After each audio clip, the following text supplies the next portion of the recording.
আসসালামু আলাইকুম। আজকে রান্না করব আলু দিয়ে গরু মাংসের ঝোল। আমার শাশুড়ি সব কিছু রেডি করে দিল, আমি এখন শুধু মিক্স করব। চলেন, প্রথমে গরু মাংসে দিয়ে দিব পেঁয়াজ কুচি। পেঁয়াজ কুচি যত বেশি দিব তত বেশি মজা হবে গরু মাংস। এরপর দিয়ে দিলাম টমেটো কুচি। এখন দিয়ে দিচ্ছি স্বাদ মতো লবণ। লবণ দেওয়া হয়ে গেছে, এখন দিয়ে দিব রসুন বাটা। সবাই মোটামুটি রান্না পারে, এখন আর তোমাদেরকে কি রান্না শেখাবো। এখন দিয়ে দিলাম আদা বাটা। এখন দিয়ে দিচ্ছি জিরা বাটা। জিরা বাটা দিয়ে দিলাম। এখন দিয়ে দিচ্ছি লং, এলাচি, দারচিনি বাটা। এখন দিয়ে দিব সরিষা বাটা। সরিষার তেলের বদল সরিষা বাটা দিয়ে দিব। এখন দিয়ে দিব সয়াবিন তেল পরিমাণ মতো।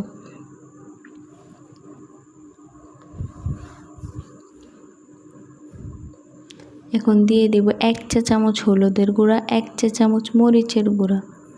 আমাদের বাসায় ছোট বাচ্চা আছে, এই জন্য ঝাল একটু কমিয়ে দিলাম, তোমরা তোমাদের স্বাদ মতো দিও।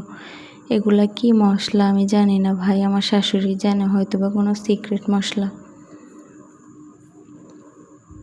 এখন দিয়ে দিচ্ছি টক দই। এখন মশলাটা মাংসের সাথে ভালো করে মাখিয়ে নেব। মাখাটা যত বেশি ভালো হবে মাংসটা তত বেশি মজা হবে। আমার ভিডিওটা কেমন লাগলো সবাই জানাবেন। এখন ভালো করে মাখিয়ে নিচ্ছি অনেকক্ষণ ধরে। আধা ঘন্টা রেস্টে রেখে দেব। আধা ঘন্টা পর ফিরে আসছি।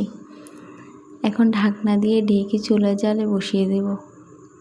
মাংসটা ভালো করে কষিয়ে নেব। মাংসে আলু দিয়ে দিব, এই জন্য আলু কেটে নিলাম। মাংস কষানোটা হয়ে গেল, এখন আলু দিয়ে দিব। সব ক্লিপ নেওয়া তো সম্ভব না, তাই ছোট ছোট ক্লিপ নিয়ে তোমাদেরকে দেখিয়ে দিলাম। ভিডিওটা কেমন লাগলো জানাবে।